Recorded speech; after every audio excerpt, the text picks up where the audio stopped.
Para mim é um motivo de grande alegria estar aqui nessa noite, mas também com a grande responsabilidade aqui de estar trazendo a palavra que é santa, viva e eficaz ao coração dos irmãos.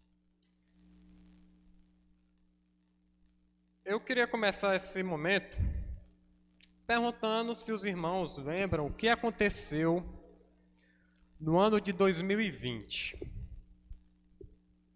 Os irmãos lembram de qual foi o marco de 2020 e 2021? A Covid-19.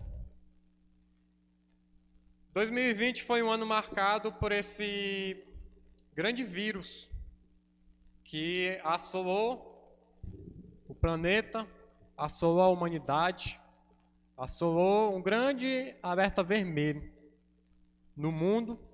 E por incrível que pareça, algumas pessoas ainda não tinham passado por uma grande pandemia em escala do jeito que foi a Covid-19. Foi algo tão grande que eu particularmente nunca tinha passado algo semelhante à Covid. E esse vírus era um vírus invisível, ao mesmo tempo contagioso, ao mesmo tempo perigoso. Algo que fez grande estrago na população. Não só aqui em Piripiri, não só em Lagoa de São Francisco, não só nas demais regiões aqui do Piauí, mas em todo lugar. Porém, o interessante da Covid-19 foi como o pessoal começou a enfrentar isso. Interessante que o pessoal aí começou a ter mais cuidado com as coisas. A humanidade ela passou a tratar a higiene com maior importância, o pessoal passou a lavar suas mãos de maneira mais frequente, começou a usar máscara em todos os lugares, até porque era obrigatório. O pessoal passou um tempo a viver em isolamento, muitos deles sozinhos, outros com suas famílias, mas teve que viver esse momento de isolamento. Então a Covid foi um marco novo para muitas pessoas. E as pessoas elas trataram a Covid com muita radicalidade por um simples fato, porque elas não queriam se contaminar com esse vírus. Então as pessoas elas começaram a dar importância para essas coisas que eu acabei de citar, porque elas não queriam contaminar. Porque se elas fossem contaminadas pela Covid, elas sabiam que elas teriam um efeito muito grave. E a consequência de pegar uma Covid, ela é muito séria. Meus irmãos, por que eu estou falando isso? Por que eu estou falando da Covid-19 e dessa questão de nós evitarmos nos contaminar com certas coisas? Porque o texto que eu quero ver com os irmãos nessa noite vai falar de um grande testemunho de um jovem, não, de 4 jovens, que mesmo estando em um ambiente totalmente idólatra, um ambiente totalmente pagão, em uma cultura que não era a sua cultura, eles colocaram no seu coração não se contaminar com as ideologias e com as coisas que o rei colocava para eles fazerem. Então, mediante isso, eu quero que os irmãos abram sua Bíblia em Daniel, capítulo 1.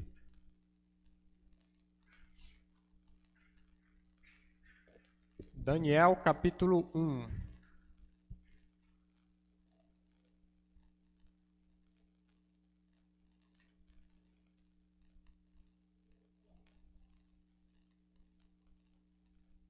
Nós não iremos ver todo o capítulo de imediato, iremos ver de pouco a pouco e da maneira com que eu for expondo, nós vamos seguindo. Então, Daniel, capítulo 1. Os irmãos encontraram?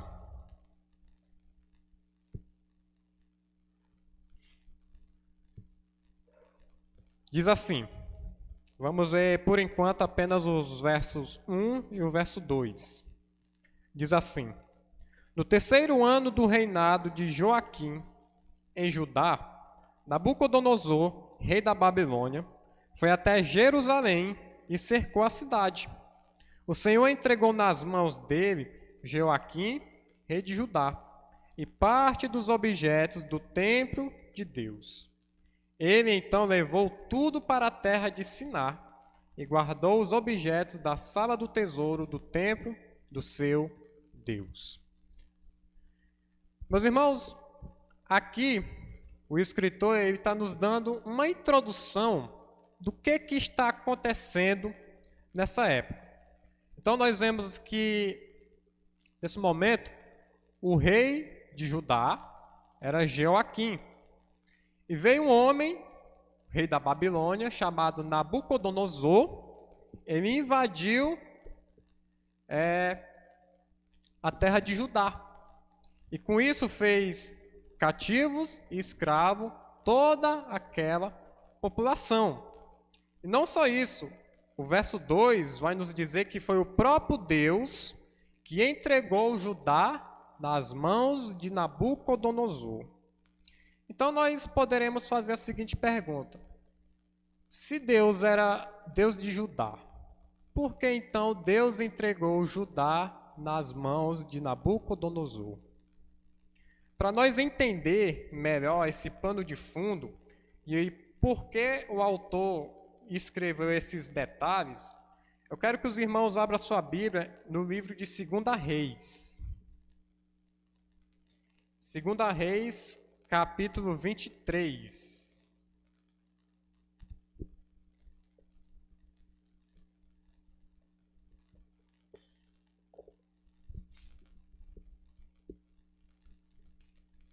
Segunda Reis, capítulo 23, vamos ver os versos 36 e 37. Diz assim: Joaquim tinha 25 anos quando subiu ao trono e reinou 11 anos em Jerusalém. Sua mãe se chamava Zebida. Ela era filha de Fadaías e natural de Ruma. Joaquim fez o que Deus reprovava, como havia feito seus antepassados. Vamos ver também o capítulo 24. Nessa época, Nabucodonosor, rei da Babilônia, marchou contra Joaquim e o submeteu por 3 anos. Depois, Joaquim se revoltou de novo contra Nabucodonosor. Deus mandou contra Joaquim bando de caldeus, arameus, moabitas e amonitas. Ele os mandou para destruir Judá, conforme a palavra que Deus tinha dito por meio dos seus servos, os profetas. Agora preste atenção no verso 3. Isso aconteceu a Judá unicamente por ordem de Deus, para que Judá fosse expulso da sua presença. Foi por causa dos pecados de Manassés e de tudo o que ele fez, e também por causa do sangue inocente que ele derramou, e com o qual inundou Jerusalém. Foi por isso que Deus não quis perdoar. Então, aqui, nesse exato momento, nós estamos sendo levados para aquilo que está acontecendo em Daniel, capítulo 1, versículo 1 e versículo 2. Deus, ele entregou Judá nas mãos de Nabucodonosor justamente porque Joaquim, o rei, que foi escolhido para governar o povo de Deus, fazia coisas que Deus reprovava. E nós vemos aqui, no verso 3, que foi por conta dos pecados de Manassés e de tudo o que ele fez. Mas quem foi Manassés? Nós acabamos de ver que Joaquim havia feito o que Deus reprovava. E do capítulo 24, no verso 3, nós acabamos de ver que por conta dos pecados de Manassés e do sangue inocente que ele derramou. Agora, eu peço que os irmãos abram no capítulo 21 de 2 Reis. nós vamos ver o que Manassés fez, tanto que irou o Deus Santo. Eu não vou ler o capítulo, mas eu vou citar aqui os pecados que Manassés cometeu, que é descrito aqui no capítulo 21 de 2 Reis. Então, no verso 2, vai dizer que Manassés era um rei que reinou antes de Joaquim. Então, Manassés, ele imitou as outras nações. O verso 3 vai nos dizer que ele ergueu altares a Baal, que era um deus pagão. No verso 4 e no verso 5 vai nos dizer que ele construiu e colocou altares pagãos no templo. No verso 6 vai nos dizer que ele sacrificou o seu próprio filho no fogo aos deuses idólatras. No verso 6 também vai nos dizer que Manassés praticou magia e adivinhação. No verso 7 vai dizer que ele colocou o ídolo Azera no templo. E no verso 16, como nós já vimos, Manassés derramou sangue inocente ali naquela região. Tantos pecados Manassés cometeu. Tantos pecados Manassés fez com que o povo escolhido de Deus, que foi escolhido para testemunhar desse Deus santo, estava cometendo. Então Judá naquele momento estava coberto de pecado. Judá naquele momento fazia tudo o que Deus não se agradava. E por isso, por conta de Deus ele ser um Deus santo, e por conta de toda a sua santidade, ele não aceita e não compactua com o pecado. E Judá estava manchado pela idolatria, Judá estava manchado pelo pecado. Por conta disso, Deus os entregou nas mãos de Nabucodonosor. Então Deus, ele pune a idolatria. Deus, ele pune o pecado. E é isso que quer dizer aqui Daniel, capítulo 1. Por conta dos pecados de Judá, por conta dos pecados dos reis, tanto Joaquim como Manassés, Deus entregou e Deus puniu o pecado daquela nação.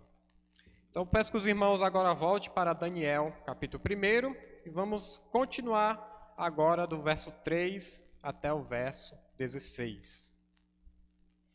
Então, primeiramente, nós vemos aqui no verso 1 e no verso 2 que Deus ele pune a idolatria e o pecado. Mas agora nós vamos ver aqui algo muito interessante nessa história. Então, Daniel, capítulo 1, verso 3 em diante, vai nos dizer assim. Depois, o rei deu ordem a Asfenex, chefe dos eunucos, para escolher entre os israelitas da família real ou de outras famílias importantes, alguns moços sem nenhum defeito físico, de boa aparência, instruídos em toda espécie de sabedoria, práticos em conhecimento, gente de ciência, capazes de servir na corte do rei. Deu também ordem para que ensinasse a eles a literatura e a língua dos caldeus. O próprio rei marcou para eles uma ração diária da comida e do vinho da mesa real. Eles deveriam ser preparados durante 3 anos e depois passariam a servir o rei. Então entre eles estava Daniel, Ananias, Misael e Azarias, que eram judeus. O chefe dos eunucos deu-lhes outros nomes. Daniel passou a chamar-se Beltesazar, Ananias Sidraque, Misael Misaque e Azarias Abidnego. Daniel resolveu que não iria contaminar-se com as comidas e o vinho da mesa real. Pedia ao chefe dos eunucos permissão para não aceitar essas comidas. O Senhor fez com que Daniel ganhasse a simpatia do chefe dos eunucos. Este lhe disse: tenho medo do rei, o meu senhor, que determinou pessoalmente o que vocês devem comer e beber. Se ele perceber que os rostos de vocês estão mais pálidos que dos outros moços da mesma idade, vocês acabarão me fazendo culpado de um crime de morte aos olhos do rei. Daniel disse ao funcionário, a quem o chefe dos eunucos havia confiado Daniel, Ananias, Misael e Azarias. Faça uma experiência conosco. Durante 10 dias vocês nos darão de comer só vegetais e só água para beber. Depois, você compara a nossa aparência com as dos outros moços que comem da mesa do rei. Então, faça conosco o que achar melhor. O funcionário aceitou a proposta e fez a experiência por 10 dias. No final dos 10 dias, estavam com boa aparência e corpo mais saudável que todos os moços que comiam da mesa do rei. Então o funcionário tirou definitivamente a comida e o vinho da mesa dos moços e passou a dar-lhes somente vegetais. Meus irmãos, que testemunho e que história nós vemos aqui no verso 3 ao verso 16. Primeiramente, como nós vemos, Nabucodonosor, ele era um grande estrategista. Ele não era um rei igual às outras nações, que por onde ele passava, ele acabava com tudo. Não acabava apenas com a cidade, mas com toda a população que os reis das outras nações, eles faziam. Mas Nabucodonosor, como sendo um rei estrategista de guerra, ele pediu a Asfenex que, dentre da família real dos judeus, escolhesse homens de boa aparência, homens dotados de conhecimento, homens de um físico forte, homens com toda espécie de sabedoria e conhecimento. E que esses homens fossem capazes de servir na corte do rei.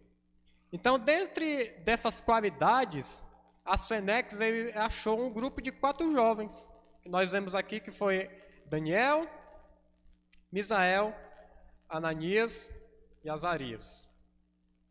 E esses homens, esses jovens, eles se encaixavam exatamente nessas características que o rei queria. E aí nós vemos que o rei, por conta que ele era um grande estrategista, ele viu que esses 4 jovens, eles tinham sido ensinados na cultura dos judeus, que era a cultura do Antigo Testamento, a Bíblia. Eles tinham sido ensinados sobre o Deus verdadeiro. O que Nabucodonosor pensou? Agora nós vamos fazer uma lavagem cerebral desses jovens.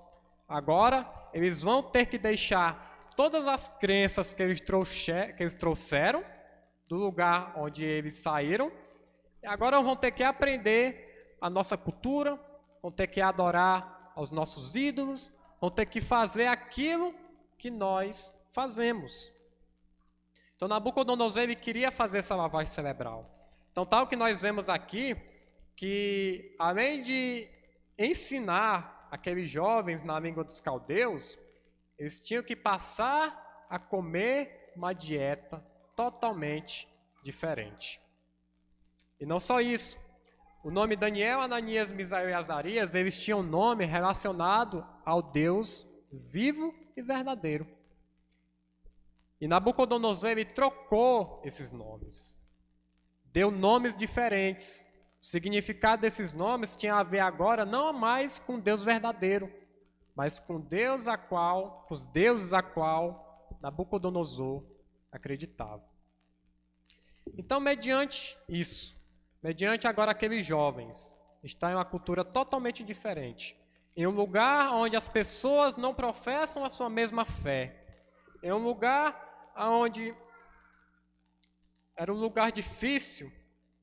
Nós vemos no verso 8 algo tremendo, algo importante, que é a chave de todo esse capítulo. Mediante a todas essas coisas que Nabucodonosor queria fazer com aqueles jovens, Daniel, ele resolveu não se contaminar com essas coisas. Daniel eu até poderia aceitar ser ensinado na cultura dos caldeus. Mas Daniel, perante a dieta que Nabucodonosor colocou, ele disse, olha, eu não vou me contaminar com essa comida, com essa bebida. Meus irmãos, que fé Daniel tinha no Deus verdadeiro. Que integridade esse homem ele tinha no Deus a quem ele acreditava. A palavra aqui para contaminar é aquele sentido da pessoa não se poluir. É algo que está limpo e é algo que ele não vai se sujar, é algo que ele não vai se poluir. Então Daniel, ele resolveu, ele decidiu no seu coração, ele não se poluir, não se contaminar com a cultura pagã, com a cultura idólatra, porque ele sabia que Deus, ele é um Deus santo, que ele quer santidade do seu povo. Daniel, ele foi fiel. Daniel, ele foi íntegro à sua fé. Daniel, ele foi verdadeiro perante ao Deus que ele acreditava, ao Deus que ele cria. Meus irmãos, mesmo em lugares que não são propícios à nossa fé, mesmo estando perto de pessoas que não compactuam com a nossa crença, obrigado, meu irmão, mesmo estando em lugares que são lugares que não louvam ao Senhor, lugares que não tem nada a ver com Deus, até onde nós estamos dispostos a ser fiel, santo e íntegro ao Senhor. Mesmo que isso nos custe até mesmo perder a nossa vida. Daniel, ele com essa decisão que ele tinha que ele resolveu colocar no seu coração de não se contaminar, Daniel ele poderia morrer naquele lugar, por não obedecer o rei.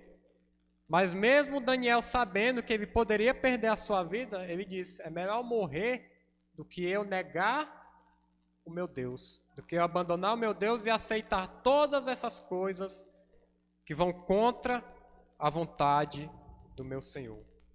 Meus irmãos, até a que ponto nós estamos dispostos a sermos fiéis, santos e íntegros ao nosso Deus?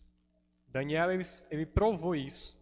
Daniel, ele provou ser fiel, santo e íntegro ao Senhor, mesmo estando em um lugar nada propício para isso. Nós devemos ter essa mesma fé. Nós devemos ter essa mesma decisão todos os dias da nossa vida de querer ser cada vez mais santo, de querer ser cada vez mais fiel e de querer cada vez ser mais íntegro. Foi para isso que Jesus morreu. Foi para isso que Jesus ele morreu na cruz. Foi para isso que Jesus ele derramou o seu sangue. Não para nós viver uma vida de pecado, mas para viver uma vida santa perante Ele.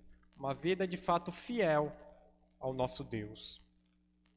Então Daniel, decidindo no seu coração não se contaminar com todas aquelas coisas, ele vai dizer no verso 11 em diante o seguinte: Daniel disse ao funcionário a quem o chefe dos eunucos havia confiado, Daniel, Ananias, Misael e Azarias: façam uma experiência conosco.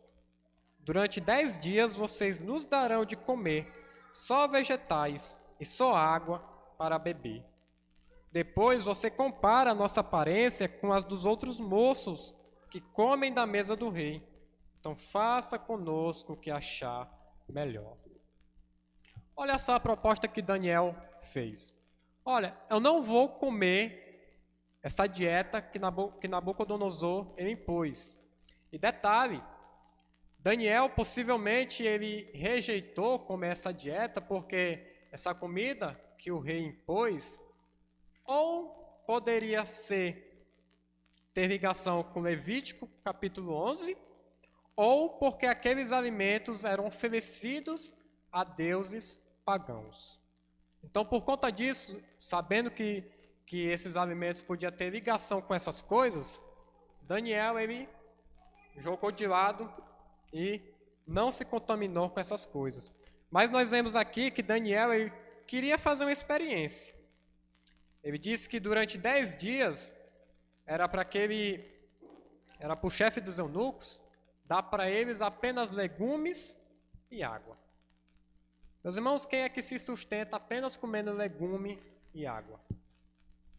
Nós vemos aqui, na continuação da história, que depois dos 10 dias, a dieta que Daniel colocou fez com que Daniel e aqueles homens tivessem o aspecto mais forte, mais formoso do que a própria dieta que Nabucodonosor colocou.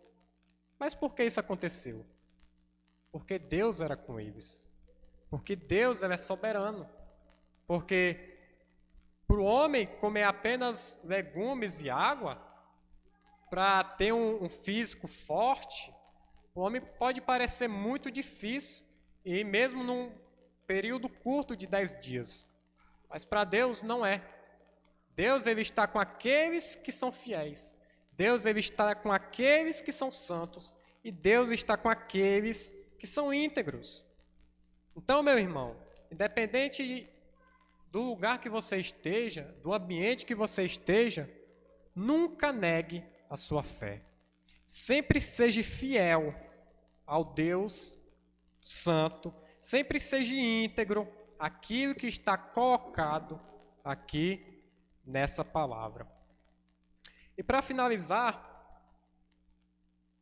vamos ver aqui a consequência da fidelidade de Daniel.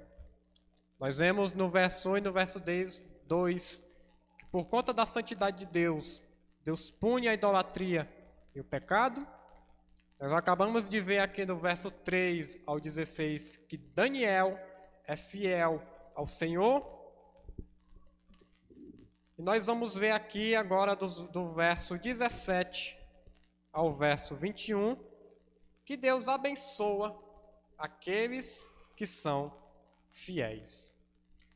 Então, o verso 17 em diante diz assim: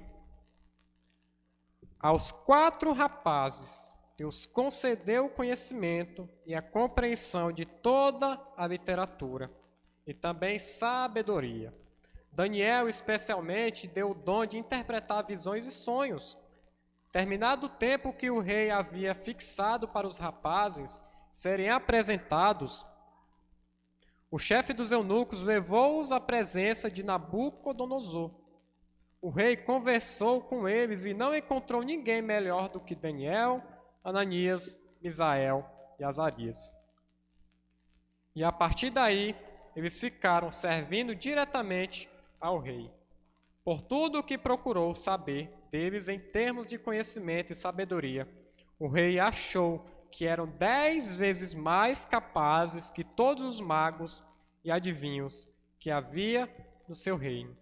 E Daniel ficou ali até o 1º ano de reinado de Ciro. Então, meus irmãos, aqui nós vemos o cuidado de Deus para aqueles que são fiéis. Nós vemos aqui o resultado da fidelidade, da integridade e da santidade de Daniel.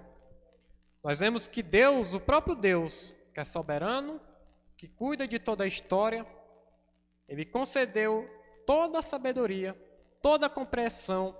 A Daniel deu o dom de interpretar visões e sonhos.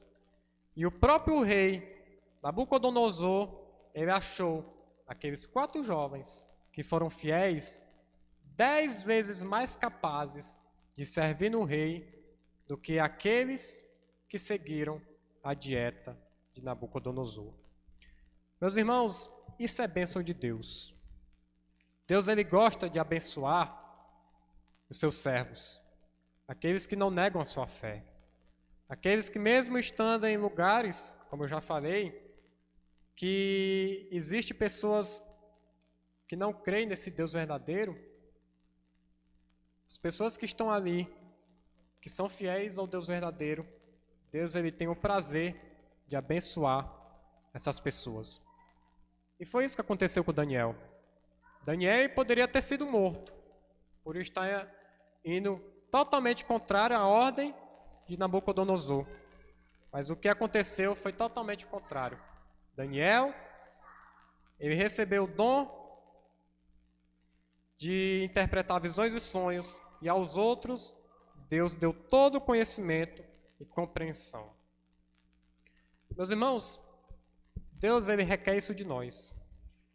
E se nós fôssemos resumir todo esse capítulo 1, nós poderíamos resumir em uma única frase, de que Deus ele pune o pecado, mas aos que são fiéis e santos ao Senhor, ele os abençoa. Meus irmãos, que no nosso dia a dia, nós venhamos colocar essas coisas como marca da nossa vida. A fidelidade, a santidade e a integridade. Pois foi para isso que Jesus morreu na cruz do Calvário. Foi para nos dar uma nova vida. Foi para nos dar a liberdade de poder servir em total santidade a Ele. O próprio Jesus Cristo, ele, ao longo da sua vida aqui na terra, ele foi tentado. Se os irmãos depois na sua casa quiserem ler Hebreus capítulo 4, versículo 15, vai dizer que Jesus, na nossa condição, ele foi tentado em todas as coisas, mas ele não pecou em momento algum. Nós vemos lá em Mateus capítulo 4 que Jesus ele foi tentado pelo próprio Satanás, mas ele foi fiel ao seu Pai. Ele foi fiel à sua missão que ele veio cumprir aqui na terra. Nós temos aqui alguns versículos. Primeiramente, 1 João capítulo 2, verso 15 e 16, vai dizer o seguinte: não ame o mundo, nem o que nele há.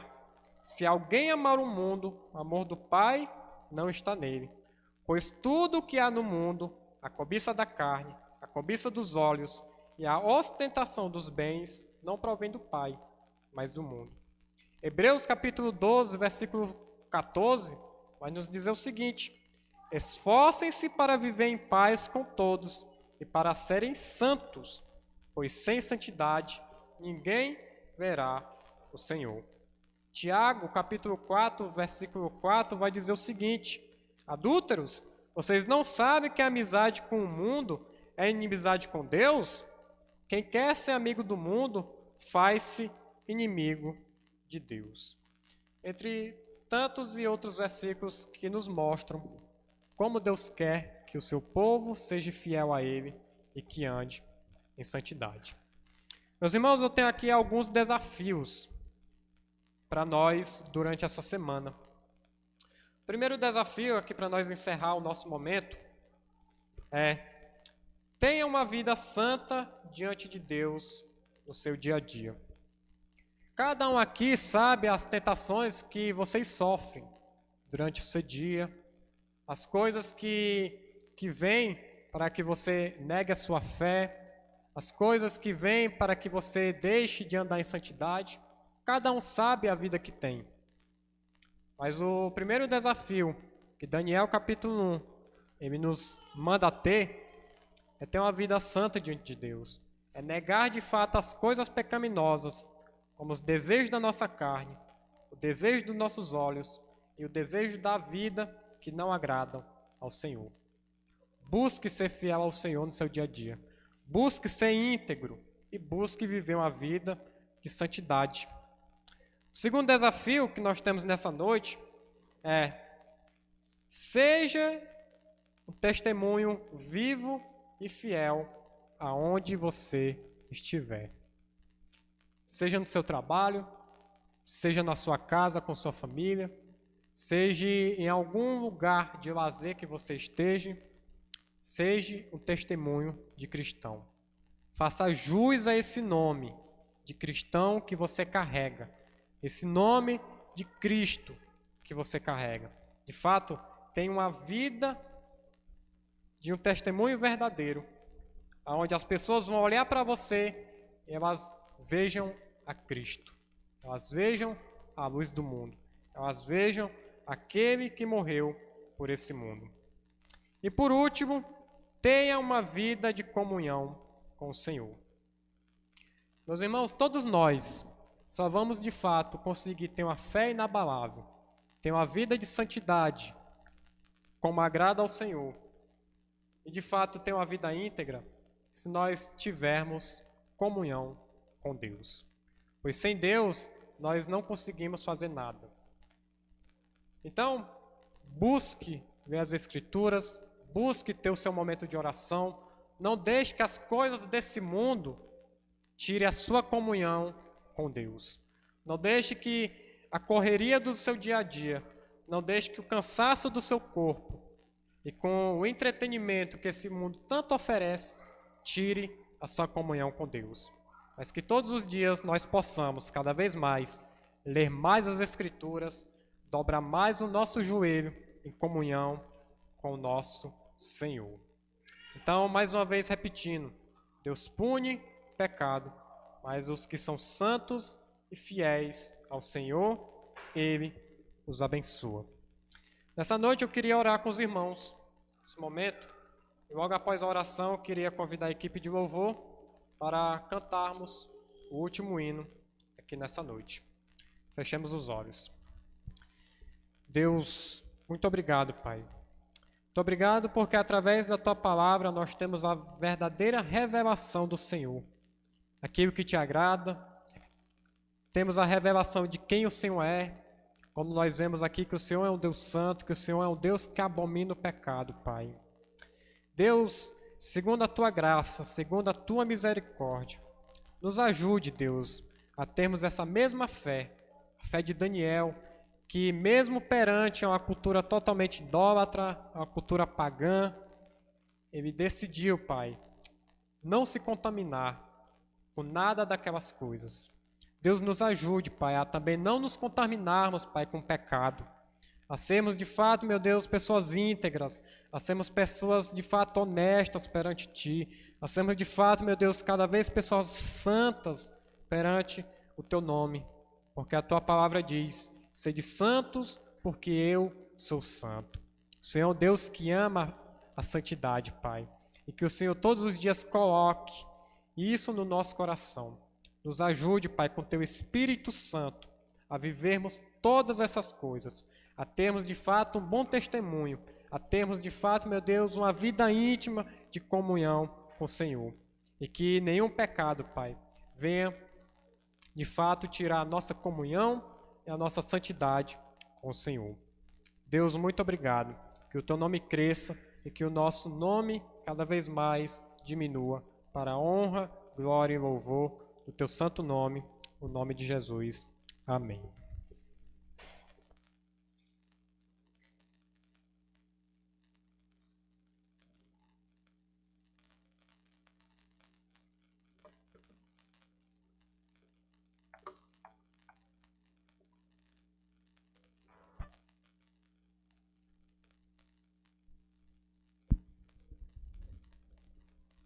Amém. Irmãos, eu não sei se vocês já se perguntaram por que Deus criou o homem, por que Deus nos criou. Se a gente olhar a Bíblia com atenção, a gente vai ver que Deus criou o homem para glorificá-lo, né? Para a honra e glória dele.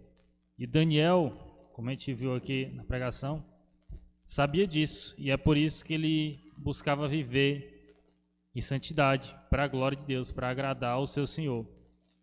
Lá em Romanos, capítulo 2, diz o seguinte: portanto, irmãos, pelas misericórdias de Deus, peço que ofereçam o seu corpo como sacrifício vivo, santo e agradável a Deus.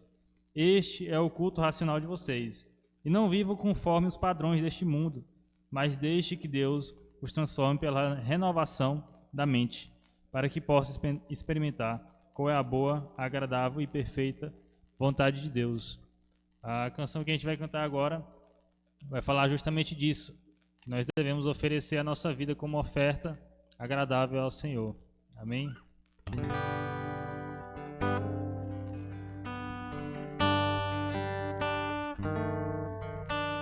Vem o Senhor minha vida oferecer como oferta de amor e sacrifício. Quero a minha vida a Te entregar como oferta viva em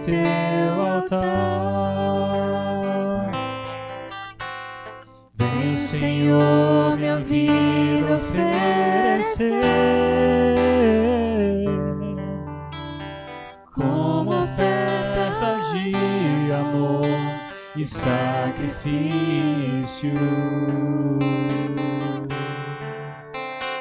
Quero a minha vida a te entregar, como oferta viva em teu altar. Pois pra te adorar foi que eu nasci.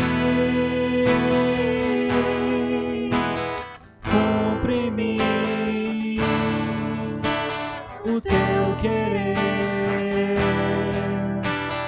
faça o que está em teu coração,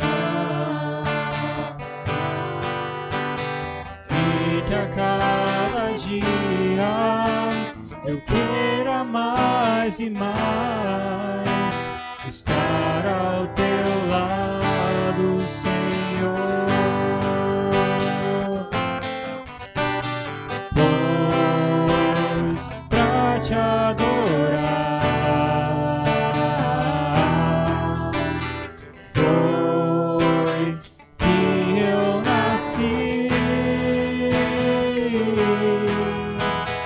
Cumpre em mim o teu querer, faça o que está em teu coração, e que a cada dia eu queira mais e mais estar ao teu lado, Senhor. Pois pra te adorar foi que eu nasci. Cumpre em mim o teu querer, faça o que está em teu coração, e que a cada dia eu queira mais e mais estar ao teu lado, Senhor. Estar ao teu lado, estar ao teu lado, estar ao teu